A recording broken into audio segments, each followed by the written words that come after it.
Hey, what is going on, guys? Phoenix61 here, another Skull and Bones video. So I said we'd work our way up to plundering the hardest bases, right? Well, now we are on Bastide, if I'm saying this right. This one is a 13, right? So it's a little bit tougher. I have like mixed feelings. Like some of these are, yeah, like this one's definitely tougher because mostly this one's tougher because it sends more difficult enemies after you as you get going into the plunder.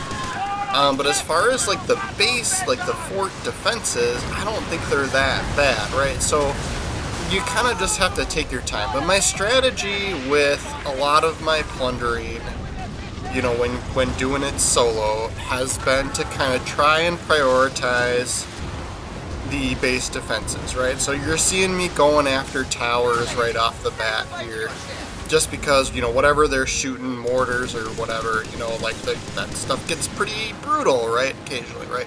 You can see we are using the Termites 3 rocket launcher for our Aux weapon, so that goes really good with this. We are using the Sambuck, right? So this is the fire DPS ship variant, right? The medium ship. So for this one, you do need pieces of 8. You need 5,000 pieces of 8 to buy this ship blueprint, right? So yeah, but like this plunder is just more about the ships. There's so many ships that come after you, and as I got going, I think there ends up being a level 15, right? So he takes a while for me to take down at the end, but other than that, this is pretty straightforward, nothing like too crazy. So what I did was I took out this further away tower that's right off to our left right now, and then that freed up a lot of area for me to kind of have free roam without taking shots from the base defenses, right? So now I'm picking on this one. As you can see, we're trying to shoot the rockets at it, and the aiming situation is terrible with that. I did hear that the developers for the game are looking at trying to adjust how rockets aim, so I'm really, really excited for that, because I think part of the reason a lot of people don't use them is because, one, they're hard to aim. But actually, I think that's just it. I think it's just because they're hard to aim. My personal thoughts. But the mortars are definitely better for ship to ship, at least right now. Well, I'm kind of on the fence about whether, if the rockets will get better with, for ship to ship once you can actually aim them a little bit easier. So that might play a factor here, right? So, but for this build, so I don't go through the build at the end of this video like I do with a lot of my other ones. So if you're interested in how I've been sort of tweaking the Sambuck build here, go check out my other plundering videos, because a couple of them I do go through the build in a little bit more detail. But even then, since doing this video, I've now changed it up a little bit more too. So yeah, so now we have all the base defenses down. Like, so in the first wave, right? Like, there's one more tower way out there. I don't even know if that one's considered part of this base, right? But because that's far out, it might be the other base. But yeah, we're done with base defenses already, and it's first wave. So like, that's why I'm like, this one feels.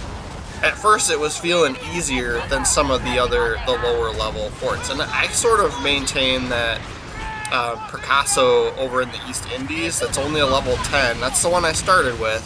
I think that one's tougher. Like, it doesn't feel like a 10. It feels like a 12 or a 13 level, right? So, but this one is actually a 13, and once we get going here, the ships are kind of, showing it, right? The enemies that are getting sent, make it make sense that it's a 13, right? So, but like, look, we still got some idle time here, right? I'm just, I could be using a heal, a med kit or repair kit right now.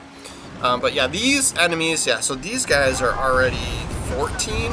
Yeah, so these ships are level 14, right? So we start working on these. So I think for this base, since I really love the Termites 3 rocket launcher for plundering. It's so brutal with this ship, because this ship has the ablaze perks, and the Termites rocket launcher does have fire damage. It does do some fire damage, right? So you get that added bonus there, and the Termites 3 does like bonus damage to structures too. So it is brutal. Like, we take out structures just crazy fast using the Termites 3 rocket launcher, right? But since we took out those defenses pretty easy and pretty early on, now at this point in the Plunder, I'm kind of wishing I had a mortar, right? I'm kind of wishing I had either the, you know, the new Lafleur, you know, I'm always saying that wrong, or the Leopold 3, right? Like, the Leopold's just great at triggering flooding on ships, and it's good just hardcore mortar damage, right, too. But yeah, so don't get too nervous about going outside of the boundary here. They give you a full minute to get back in, so like, you'll see me do this just to kind of get away from the ships a little bit, and then as long as you start heading back in, like, you're fine. Like, we still had another 30 seconds, not a big deal, right? So, but yeah, these guys they're, as you can see, they're taking a long time to take down just because, you know, this is Skull and Bones' strategy here with, well, how do we make a ship more difficult? Oh, just give it a ton more health, right? So, having a DPS variant ship is really nice here. You're like, you can absolutely do this. I'm sure you can do this in any ship you choose. I'm sure it's possible. But the Sandbook is definitely my favorite. As you guys know, we play a lot of this. We play this ship quite a bit, right?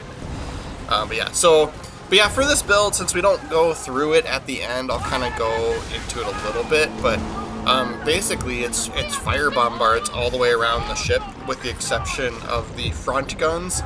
The front guns for this gameplay here, I'm using fire long guns, and I got kind of addicted to those just because I liked having that range out front, especially for like chasing down ships and hitting things from far away. And like, there's just like sniping too, like even with structures, you know, we used them a little bit on the towers at the beginning of this video, where it's just they're easy to aim and easy to hit, right? So, but you have this like huge downfall of that you only get, those are considered top deck weapons, right? So they don't fill the weapon slots on the lower deck for the front. And on this ship, on the Sandbook, the front of this ship has 4 more weapon ports below deck, so 2 on each side on the front. So if you equip regular cannons that fill both deck levels, you know, top and lower deck, you're getting 6 cannons out the front. Like, that's unreal, right? Like, that's awesome. So I've sort of had to suck it up and recognize that. And so I put, you know, like the fire bombards across the side, yeah, the fire bombards are, you know, those are top deck weapons only as well. But I just feel like they're so versatile that they're great on ships, they're great on structures, you know, like they're just great for everything. They're great at triggering a blaze and, you know, fires, right? So like those, I don't feel like I'm missing out by having fire bombards on both sides, right? But for the front, it definitely I felt under, you know, once I switched to something else, I felt like, okay, yeah, those long guns in the front were kind of a wasted space. So what I did is I put the shotgun style, what is it, the Zamzama 3s, right? So the fire variant shotguns on the front. And if you think about it, so 6 of those, that's almost the same as firing like a broadside shot of Zamzamas, right? So like, that's huge. So like, and then I was doing some PvP with it too. I was doing some plundering or some hostile takeovers, right? Because I had just recently unlocked the coast of Africa. So I was going through all the coast of Africa, you know, manufactories for producing pieces of 8 and just doing all those takeovers, right? So every once in a while, another player would come in, try and challenge Phoenix 6-1 to no avail, like kick everybody's butt, right? But there's just the shotgun out the front, like I feel like people just don't expect it, and then they're ablaze, and then they take more damage, you know, because of this ship build while they're ablaze, right? So it was brutal. It's just like such a great build. So I may do another video just on Sandbook build in general coming up, because I do think that there's something to be said about, you know, kind of, I feel like I've gotten to a point where I'm like, all right, this is as good as it's gonna get, right? Like this is the legit the best way. But like I was playing with this, I was playing with these fire long guns in the front for so long. Like for so long I was playing with fire long guns in the front, and now I'm like, what was I thinking? Like those Zamzamas are so much better. But I know a lot of folks with this, they're gonna tell you that the best build is Zamzamas, all just like all the way around, like every single weapon port, you know. And then of course a lot of people are addicted to, you know, they want the Leopold or the Lafleur. Like people tend to gravitate towards the mortars for the Ox weapon instead of the rocket launchers. I like the Termites 3 rocket launcher, but I definitely agree, like if you're doing ship to ship, like if, you know, like right now, like I'd be using that mortar, you know, to shoot at these ships too, and so I feel like I'm missing out on that weapon, right? So I think if you're concerned, if you're struggling more with the structures, then maybe, you know, you tweak the build a little bit depending on your play style and what you're actually doing, right? So and then like it's the same with like armor and like, you know, armor and the Ox Web, you know, like I take this ship and if I'm gonna go do something else, you know, like I may switch the armor, like, you know, like if I'm just gonna go fight La Peste, like, you know, you kind of want the defensive armor that has the defensive perks for the like the poison that La Peste shoots, right? So you can get that through the Smuggler's Pass, like for playing for this season, right? So you unlock that, and then that's like super helpful when fighting La Peste, right? So, you know, like I would probably put that armor on, and then I would probably put the Leopold 3 mortar on, and then I'd be good to go, right? But here I'm plundering, so I think I just have whatever armor I think was like gave me the most health or whatever it was, like the Black Prince or something, one of the newer, you know, one of the older ones, one of the originals, right? Like, but and then yeah, we're using Leopold 3 for extra damage to structures, right? So that's just kind of how it works out, right? But I do think that, yeah, I think I've done some fine tuning with my Sambuck build to the point where like it suits my play style, what I like to do. And it's, you know, it's versatile enough that like I'm not just changing everything on the ship when I'm going and doing different things, right? So I'm changing a couple of things just to kind of help out a little bit, right? But yeah, so here is I guess you could consider it a boss. I mean, it would be kind of cool if, you know, an actual named boss, I don't know, maybe he is named, I just didn't zoom in with my telescope, right? But like, you know, like if it was, you know, if he had a specific thing, like, you know, and he had unique drops, you know, like that, like, because I feel like plundering this base, this location is just not, I had no reason to do it other than to like, all right, you know, it's the next one up, so let's go plunder it. It's the level 13 one, right? So like that's really, otherwise I wasn't planning on fighting, you know, this base, right? So, but yeah, as you can see, like he looks like any other companion ship, and he just takes a ton of damage, right? So yeah, we trigger the ablaze effect there too.